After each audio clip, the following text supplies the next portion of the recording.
오늘 읽은 말씀에 근거해서 이사야서 강의 12번째 시간으로 히스기야의 기도라고 하는 제목으로 말씀드리겠습니다. 우리가 구약 성경을 읽을 때와 신약 성경을 읽을 때 확연히 드러나는 다른 차이점이 하나 있다면 그것은 죽음을 대하는 태도라고 할 수 있습니다. 죽음을 대하는 태도가 구약과 신약이 아주 다릅니다. 구약 성경의 내용을 우리가 읽다가 보면 복이라고 하는 것은 굉장히 현세적인 것으로 그려집니다. 하나님 말씀에 순종하면 물론 다 그렇지는 않지만 아주 하나님께서 건강도 주시고 물질적인 복도 풍성하게 주시는 굉장히 현세적인 어떤 하나님의 복 주심으로 연결시키는 경우가 많습니다. 욥의 경우를 봐도 마찬가지죠. 욥이 고난을 당합니다. 그리고 나서 욥기의 마지막 장을 보면 어떻게 됩니까? 하나님께서 자녀나 또 그가 가졌던 재물 정말 이전보다 더 많이 주셨다라고 하는 것으로 결론을 냅니다. 구약 성경은 굉장히 손에 만질 수 있는 그 어떤 형태로 복을 이야기하고 또 하나님 백성의 삶을 이야기합니다. 그럴 수밖에 없는 것이 뭘까요? 구약의 성도들에게 있어서 죽음이라고 하는 것은 오늘 우리가 읽지 않았지만 히스기야의 기도의 9절부터 20절에 나오는 그 내용을 보아도 스올로 내려가는, 구약 성경을 읽다 보면 스올로 내려가는 그 표현이 자주 나오죠. 스올로 내려가는 죽은 자들의 그 세계에 거하게 되는 그 같은 것, 그것이 바로 죽음이라고 이야기합니다. 그러니까 산다는 것, 그것이 어찌 보면 굉장히 하나님 백성으로 살 수 있는 기회를 부여받는 것이라고 하는 그 생각이 굉장히 강했습니다. 근데 신약 성경으로 넘어오면 어떻게 될까요? 이 생각이 굉장히 많이 달라져요. 신약 시대에 오면 죽음 앞에 구약의 성도들만큼 그렇게 두려워 떨지 않습니다. 왜 그럴까요? 예수 그리스도의 십자가와 부활을 통해서 죽음 이후의 삶이 어떠한지를 우리는 잘 알기 때문에 그렇습니다. 구약의 성도들은 이 사실을 모르는 거예요. 구약의 성도들은 예수 그리스도를 통해서 죽음과 부활을 그들은 경험하지 못했기 때문에 죽음 이후의 영원한 삶이라고 하는 이 부분에 대해서는 신약 시대를 사는 우리만큼 이렇게 명확하게 알지 못합니다. 그러니까 죽으면 물론 하나님께서 이후에 나중에 마지막 때 부활에 대한 희미한 이야기들을 구약 성경에서도 하고는 있지만 신약의 성도들만큼 그렇게 확신 있게 죽음 앞에 그렇게 담대할 수는 없었던 그러한 부분에서 굉장히 큰 차이가 있습니다. 사도 바울을 기억하시죠? 사도 바울이 뭐라고 이야기합니까? 예수 그리스도의 십자가와 부활에 대해서 정말 강한 체험을 하고 나서 어떻게 말합니까? 내가 하나님이 계시고 주님이 계시는 그곳에 내가 가고 싶다. 지금이라도 바로 육신의 장막을 벗고 그 하나님 계시는 그곳에 내가 가고 싶다. 그러나 하나님께서 나에게 이 땅에서 맡겨주신 일이 있기 때문에 내가 하나님의 뜻에 순종하면서 이 땅에서의 삶을 내가 사명자로 산다라고 그렇게 고백하고 있습니다.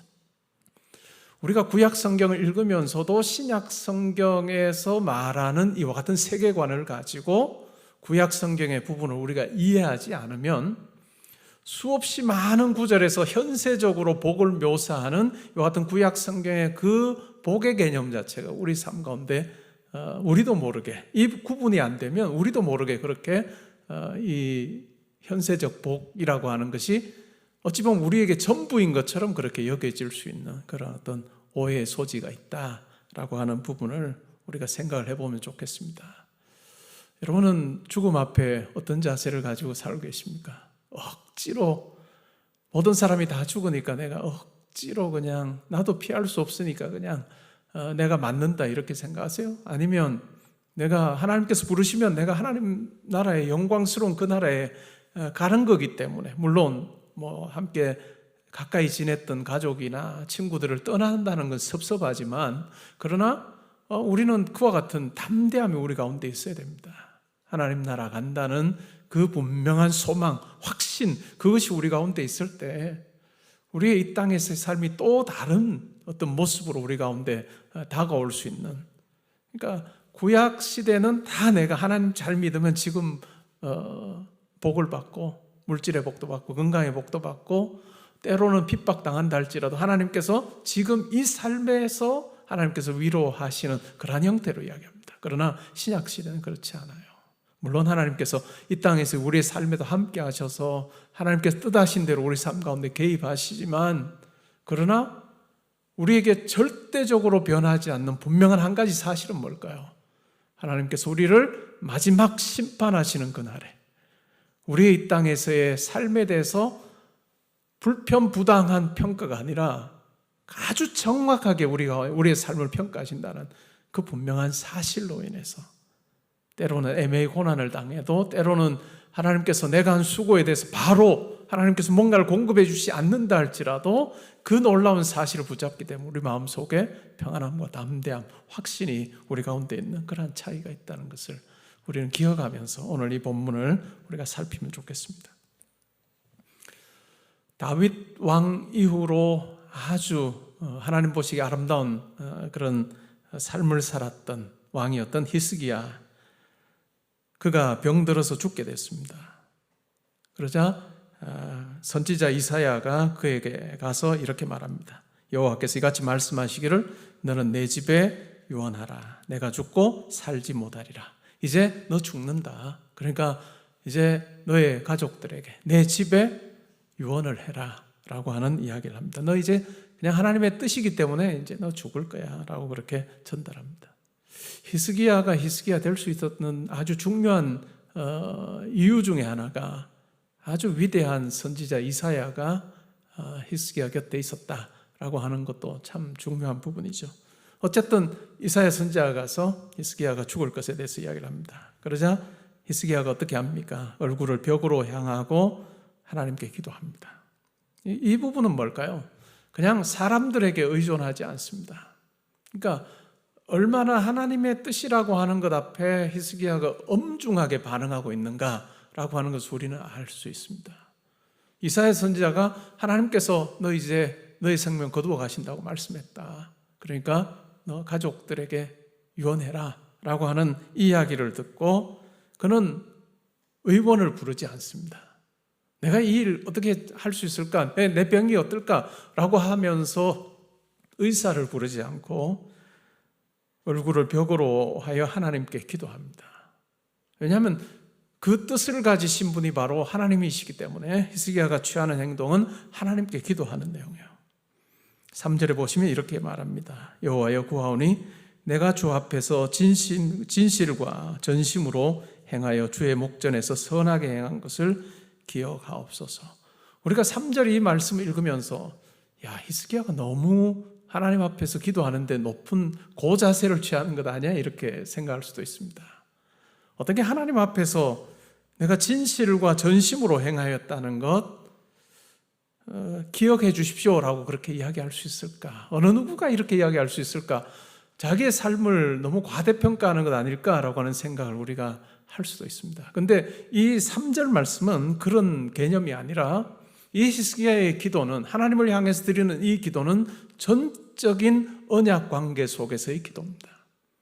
하나님 그리고 하나님 백성인 자기와의 관계, 하나님의 율법을 내가 지키려고 노력했습니다. 하나님의 법도를 준행하려고 내가 애썼습니다 라고 하는 이 고백이 자기의 삶을 평가할 때 하나님 백성으로 내가 언약 백성다운 삶을 살려고 하나님 앞에서 몸부림쳤다는 것, 하나님 기억해 주십시오 라고 하는 언약에 근거한 그와 같은 기도를 올리고 있습니다.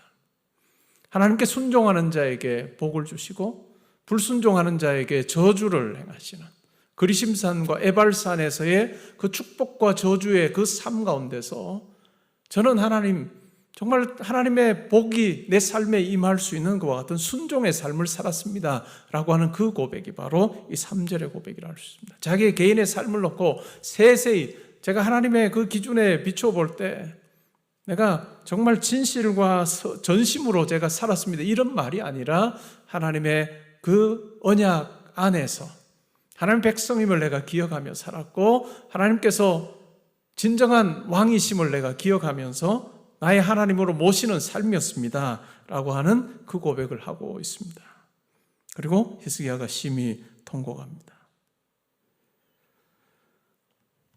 그때 4절에 보니까 여호와의 말씀이 이사야에게 임하여 이렇게 말합니다. 5절에 보시면 너는 가서 히스기야에게 이르기를 내 조상 다윗의 하나님 여호와께서 이같이 말씀하시기를 내가 내 기도를 들었고 내 눈물을 보았노라. 내가 내 수 안에 15년을 더하고 너와 이 성을 아수르 왕의 손에서 건져내겠고 내가 또 이 성을 보호하리라 라고 그렇게 말씀하십니다. 그런데 우리가 주목해 봐야 될 것이 있는데 그것은 바로 내 조상 다윗의 하나님 여호와입니다. 내 조상 다윗의 하나님 여호와입니다. 하나님께서는 이스라엘 백성들과 시내산에서 언약을 맺으시고 너희는 내 백성이 되고 나는 너의 하나님이 된다라고 하는 중요한 언약을 이야기하셨습니다. 그리고 나서 이제 이스라엘이 나라가 세워집니다. 사울 왕이 초대 왕이 되는 이스라엘이라고 하는 국가가 이제 만들어져요. 그리고 두 번째 왕이 다윗 왕입니다. 하나님 보시기에 아름다운 삶을 살았습니다. 하나님 백성으로서의 하나님 앞에 전심과 진실함으로 다윗이 살았습니다. 그러면 그의 삶 전체가 아무런 흠이 없는 삶이었느냐? 그렇지는 않습니다. 우리가 잘 아는 바세바 사건도 있었고 그에게도 흠이 있는 삶이었습니다. 그럼에도 불구하고 하나님께 평가하실 때는 언약 백성으로서의 삶을 또한 언약에 기초한 왕으로서의 삶을 그가 잘 살았습니다. 그러자 하나님께서 뭐라고 약속하십니까?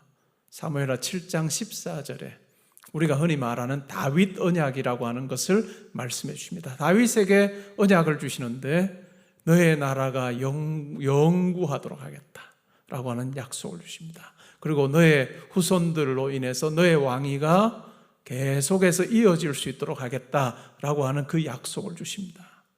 그것이 바로 다윗 언약이라고 하는 아주 중요한 언약입니다. 근데 오늘 하나님께서 응답하실 때 보면 뭐라고 이야기합니까? 내 조상 다윗의 하나님 여호와께서 이렇게 말씀하셨다. 지금 어떤 상황 가운데 있습니까? 개인의 위기이기도 하지요. 이제 병들어 죽게 됐으니까 개인의 위기이기도 하지만 왕입니다. 이스라엘의 왕으로서 히스기야가 했던 일이 어떤 걸까요? 우상을 다 부수고 하나님께로 이스라엘 백성들의 마음을 다시 하나님을 향해서 향할 수 있도록 하는 엄청난 개혁을 실행했던 사람이 바로 히스기야라 할 수 있습니다. 근데 히스기야가 지금 병들어 죽게 됩니다. 그럼 어떤 일이 벌어질까요? 만약 히스기야가 죽게 되면 어떤 일이 벌어질까요? 우리가 학자들이 이야기할 때는 아마 이 상황에서는 아마 후계자가 없는 상황이었을 거다. 그리고 15년 생명이 연장되는 그 기간 동안에 아들을 얻게 되어서 이 왕위가 물려지게 되었다. 이런 이야기를 하고 있습니다. 개혁이 이제는 성공하여서 하나님 보시기에 더 아름다운 나라로 이제 자리 잡아가고 있는 그와 같은 상황이에요. 근데 자기를 이어서 이제 왕이 될 사람은 아직까지는 존재하지 않습니다. 뿐만 아니라 어떨까요? 아수르가 계속해서 침공해 오면서 이스라엘이 굉장히 유다가 큰 위기 가운데 있는 그와 같은 상황입니다. 개인적으로 위기이기도 하지만 나라 입장에서 볼 때도 큰 위기 가운데 있습니다. 이러한 상황 가운데서 하나님 앞에 나아가 기도하고 있습니다. 단순히 개인의 어떤 병을 고쳐주시길 구하는 그런 어떤 기도뿐만 아니라 왕으로서의 나라를 위한 기도를 겸하여 하고 있는 모습을 봅니다. 그러한 히스기야에게 하나님께서는 다윗 언약에 근거해서 약속하십니다. 언약을 기반하여서 하나님 앞에 기도했을 때 하나님께서 언약에 신실하신 하나님으로 지금 응답하고 계시는 것입니다. 구약의 기도에 응답하시는 모습을 보면 언약에 신실하신 하나님이요, 자기가 약속하신 그 언약을 지키시는 하나님으로 등장하고 있습니다. 그러면서 내가 내 기도를 들었고 내 눈물을 보았다. 그래서 15년을 더 하여 준다라고 이야기합니다. 그러니까 이것이 단순히 개인의 기도만 아니었다는 것을 우리가 확인할 수 있는 것은 6절에 나오는 내가 이 성을 아수르 왕의 손에서 건져내겠고 내가 또 이 성을 보호하겠다라고 하는 다윗에게 주셨던 그 약속을 내가 지키겠다라고 하는 이 말씀 속에서 우리는 확인할 수 있습니다. 그리고 7절에 보니까요, 이는 여호와께로 말미암는 너를 위한 징조이니 곧 여호와께서 하신 말씀을 그가 이루신다는 증거로 무엇을 이야기합니까? 아하스의 해시계에 나아갔던 해 그림자를 뒤로 10도 물리겠다라고 그렇게 말씀합니다. 그리고 실제로 그 해 그림자가 10도 뒤로 물러가는 시간의 창조자이신 하나님께서 이 일이 반드시 이루어지게 하겠다라고 그렇게 분명히 보여주시는 그 같은 징조를 허락해 주십니다. 이어지는 내용이 히스기야의 기도인데요. 앞부분은 9절에 보시면 히스기야가 병들었다가 그의 병이 나은 때에 기록한 글입니다. 이 10절부터 해서 한 14절까지는 자기의 비참함에 대해서 얘기합니다. 인생의 유한함과 죽음 앞에서의 아주 비참한 삶, 배틀에서 천이 쭉 감기다가 어느 순간 끊어지는 그러한 삶, 장막이 쳐져 있다가 그냥 장막이 훅 거치는 그와 같은 삶이 바로 이 땅에서의 삶이다라고 그렇게 이야기를 합니다. 근데 이런 어떤 상황에서 히스기야가 병 고침을 받고 나서 하는 내용이 17절부터 쭉 이야기합니다. 보옵소서, 내게 큰 고통을 더하신 것은 내게 평안을 주려 하심이라. 주께서 내 영혼을 사랑하사 멸망의 구덩이에서 건지셨고 내 모든 죄를 주의 등 뒤로 던지셨나이다. 자기를 고쳐주신 하나님, 이 하나님이 역사하신 것이 그냥 내가 죄가 없는 자였기 때문에 하나님께서 내 기도에 응답하신 것이 아니라 은혜의 하나님으로 내 모든 죄를 주의 등 뒤로 던지신 그런 어떤 긍휼의 하나님을 자기가 만났음을 이야기를 하고 있습니다. 소홀히 주께 감사하지 못하며 사망의 주를 찬양하지 못하며 구덩이에 들어간 자가 주의 신실을 바라지 못하되 오직 산자 곧 산자는 오늘 내가 하는 것과 같이 주께 감사하며 주의 신실을 아버지가 그의 자녀에게 알게 하리이다. 여호와께서 나를 구원하시리니 우리가 종신토록 여호와의 전에서 수금으로 나의 노래를 노래하리로다. 자기의 병고침 받은 이후에 이런 어떤 삶에서 하나님을 향한 찬양, 감사, 또 긍휼의 하나님을 만났음에 대한 이야기를 하고 있습니다. 이 히스기야의 기도 그리고 병고침 받음이라고 하는 것이 우리에게 어떤 의미가 있을까요? 우리가 이것을 통해서 확인할 수 있는 부분이 있다면 결코 히스기야의 이 병고침 받게 한 이 기도, 병고침 받은 이것은 궁극적인 어떤 목표가 아니라는 것을 우리는 기억할 필요가 있습니다. 하나님께서 히스기야의 병을 고쳐주시고 15년이라고 하는 이 시간을 주신 것이 궁극적인 것이 아니라 하나의 수단이라는 겁니다.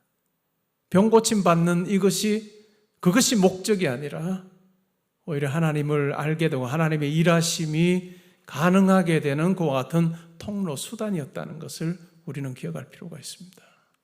하나님께서 히스기야의 15년 생명을 연장시켜 주심으로 다윗에게 하셨던 그 언약을 지키시고 또한 유다를 아수르의 손에서 보호해 주시고자 하신 하나님의 계획하심이 이 가운데 있었다라고 하는 것을 우리는 기억할 필요가 있습니다.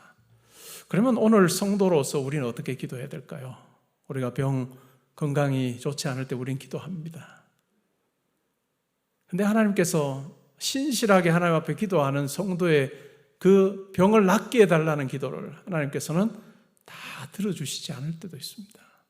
어떤 분의 기도는 들어주시고 어떤 분의 기도는 듣지 않으시는 경우도 있습니다. 그러면 들어주신 분의 경우에는 정말 하나님 앞에 진심으로 잘 살았기 때문에 들어줬을까요? 하나님께서 응답하지 않으신 경우는 그가 못 살았기 때문에 응답하시지 않은 걸까요? 그렇지는 않습니다. 하나님께서 연약함 가운데 있을 때나 아니면 병 고침을 받았을 때나 이 두 가지 현상을 통해서 하나님께서 보여주시고자 하는 것이 있고 목적하는 것이 있는데 그 부분은 현상적으로는 다를지 몰라도 하나님께서 의도하신 것은 같을 수 있습니다. 병고침을 받은 자에게도 그것이 그냥 자기 인생의 목적이 돼서 내가 살았다라고 자기에게 초점이 맞춰지지 않고 하나님께서 나를 구원해 주셨고 건져 주셨고 이 땅에서 나에게 시간을 허락해 주셨다는 것을 알게 함으로 이 땅에서 주신 그 시간을 통해서 하나님 그 나라를 소망하는 쪽으로 내가 어떻게 살아야 할까라고 하는 그와 같은 마음을 먹게 하시는 그 기간을 주신 것이고 때로는 그냥 바로 데려가신 경우에도 신약의 성도들에게 그것이 불행이 아니고 재앙이 아닌 것은 하나님께서 더 궁극적인 영원한 나라로 우리를 인도하시는 하나님의 손길이 있었다는 것을 우리는 기억할 필요가 있습니다. 그렇기 때문에 우리 성도는 우리가 이 세상에서 기도할 때 이 세상에서 뭔가를 내가 얻느냐 못 얻느냐라고 하는 것이 하나의 우리의 어떤 궁극적인 목적으로 전락해버리면 안 될 것입니다. 건강을 놓고 기도할 때나 아니면 어떤 사업을 놓고 기도할 때나 또 여러 가지 우리 자녀들을 놓고 기도할 때나 항상 우리에게 중요한 부분이 있다면 성도로서 영원한 하나님 나라라고 하는 그 관점 속에서 내 삶을 볼 수 있는 그 지혜가 우리 가운데 있어야 된다라고 하는 것입니다. 우리가 자동차로 운전을 해서 어느 곳에 가려고 할 때 내비게이션 이렇게 쳐봅니다. 그러면 내가 있는 곳에서 거기까지 얼마나 걸리고 어떤 경로로 가고 하는 부분들을 우리는 확인합니다. 몇 분 걸리겠구나 확인하고 우리는 가죠. 처음에 볼 때는 큰 지도 개념으로 여기서 거기까지 가는 큰 그림만 보여줍니다. 그리고 실제로 운전을 하면 어떻게 될까요? 지금 내가 가는 그 길을 세밀하게 그렇게 확대시켜서 보여줍니다. 근데 내가 지금 가는 길이 어느 길이에요? 그 목적지를 향해서 가는 길이다라고 하는 것을 너무나도 분명하게 보여주는 것입니다. 그렇기 때문에 우리가 기도할 때 한 가지의 기도 제목을 가지고 기도할 때도 마찬가지입니다. 하나님, 이 한 가지 기도 제목 통해서 정말 이 일이 이루어지기를 원합니다 하는 그 차원에서 그쳐서는 안 될 것이고 하나님 이 일을 통해서 하나님이 드러나기를 원합니다. 존귀하신 하나님이 드러나기를 원합니다. 좋으신 하나님이 이 기도의 당사자에게도 등장하게 하시고 또한 주변에 있는 많은 사람들에게도 증거되게 하여 주옵소서라고 하는 그 기도가 우리 가운데 있어야 될 것입니다. 히스기야는 이렇게 기도했습니다. 내가 주 앞에서 진실과 전심으로 행하여서 선하게 행한 것을 기억하옵소서. 근데 우리 신약의 성도들은 그렇게 기도하지 않습니다. 뭐로 기도합니까? 우리는 예수 그리스도의 이름을 힘입어서 기도합니다. 예수 그리스도의 이름을 힘입어서 기도한다는 게 어떤 의미일까요? 온 우주 만물을 창조하신 그 창조주 하나님께서 또한 창조에 함께 하셨던 초월자이신 예수님께서 이 세상에 우리와 같은 모양으로 오셔서 시간과 공간의 제약 가운데 거하시면서 하나님께서 우리를 구원하기를 원하셨던 그 일을 끝까지 감당하신 예수께서 이 땅에 오셔서 우리가 마태복음을 살피는데 놀라운 기적들만 행하는 것뿐만 아니라 이제 조금 더 마태복음 지나가면 고난과 박해를 당하여 죽임의 자리에까지 놓이는 그와 같은 일을 통해서도 끝까지 하나님의 뜻에 순종하고 신실하게 반응하심으로 하나님의 구원의 놀라운 일을 이루신 그 예수 그리스도, 순종만이 아니라 고난 이 모든 것 속에서 하나님의 뜻 앞에 철저하게 순종하신 그분, 그 예수 그리스도로 말미암아서 우리가 하나님의 자녀가 되는 이 놀라운 은혜를 입었다는 것을 고백하는 것, 그것이 바로 예수 그리스도, 예수님의 이름으로 기도합니다 라고 하는 그 의미입니다. 이것은 단순히 내가 예수님 의지하에 삽니다 라고 하는 그 차원이 아니라 예수 그리스도의 성공과 예수 그리스도의 고난과 예수 그리스도의 모욕당하신 이 모든 전생에, 이 전생애가 때로는 하나님 앞에 불충하고 때로는 하나님 앞에서 턱없이 모자라는 삶을 살기도 하고 때로는 하나님 보시기에 아름다운 모습으로 살기도 하는 이런 어떤 우리의 하나님 보시기에 좋은 것과 좋지 않은 이 모든 것이다. 예수 그리스도의 순종이라고 하는 이 바운더리 안에 있는 것이라고 하는 것을 우리가 아는 상태에서 담대하게 하나님을 향해서 나아갈 수 있는, 우리가 불충하면 기도하지 않아야 할까요? 우리가 하나님 앞에 잘 살면 하나님 앞에서 내가 이렇게 잘 삽니다 하고 내놓을 수 있는 그 기도가 아니라 우리가 하나님 앞에 기도할 수 있도록 해주신 그 예수 그리스도의 이 땅에 오셔서 낮아지시고 우리를 위해서 모든 것 내어주신 그것이 바로 요한복음이 이야기하는 대로 그것이 바로 영광의 길이었다라고 묘사하는 그 놀라운 선언을 통해서 예수 그리스도의 고난과 실패와 성공, 이 모든 것이 다 하나님의 뜻에 순종하는 영광의 길이었다라고 정리하는 그것을 통해서 우리의 삶도 그 예수 그리스도의 영광의 길, 그 넉넉함 속에 다 포함되어 있음을 우리가 확신하면서 그 사랑으로 말미암아 우리를 하나님의 사랑에서 끊을 자 아무도 없음을 확신하면서 하나님 앞에 기도하는 자로 나아가는 그 은혜가 우리 가운데 있다는 것을 우리는 기억할 필요가 있습니다. 그러기에 하나님께서는 여러분 한 분 한 분의 기도에 하나님의 뜻 안에서 아름답게 응답하실 것입니다. 우리가 결실의 계절 가을에 한 가지의 소원을 가지고 나아갈 때 하나님 이 일을 통해서 하나님의 뜻이 이루어지기를 소원합니다. 하나님의 영광이 선포되고 드러나기를 소원합니다 라고 하는 내 중심에 맞추지 아니하고 하나님의 뜻에 맞추는 기도로 우리가 나아갈 때 하나님께서 우리의 삶을 존귀하게 보셔서 예수 그리스도 안에서 우리를 존귀하게 보셔서 우리의 삶이 그냥 방향 없는 삶이 아니라 영원한 하나님 나라를 향해 나아가는 길에 이 한 가지의 기도 제목이 분명한 소망의 디딤돌이 되게 하시는 그 같은 은혜가 있으리라 분명히 확신합니다.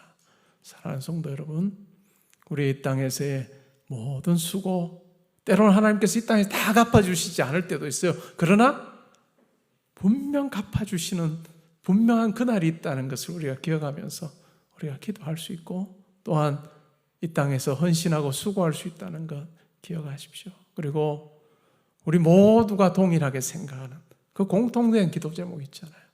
하나님, 내 자녀들, 내 후손들의 삶에 하나님 함께 하셔서 예수 그리스도의 그 놀라운 은혜가 우리 자녀들의 삶을 붙들어 주시고 또 주장하시고 인도하시는 것이 되게 해주십시오라고 하는 이 기도가 우리가 호흡 있는 동안에 끊이지 않고 하나님 앞에 기도할 때 우리의 삶 가운데 함께 하셔서 우리의 당대로 믿음이 끝나지 않게 하시고 믿음의 가문으로 하나님 보시기에 아름답게 세워지게 하시는 그 같은 은혜가 우리 모든 성도님들의 삶 가운데 있으시기를 주님의 이름으로 축복합니다.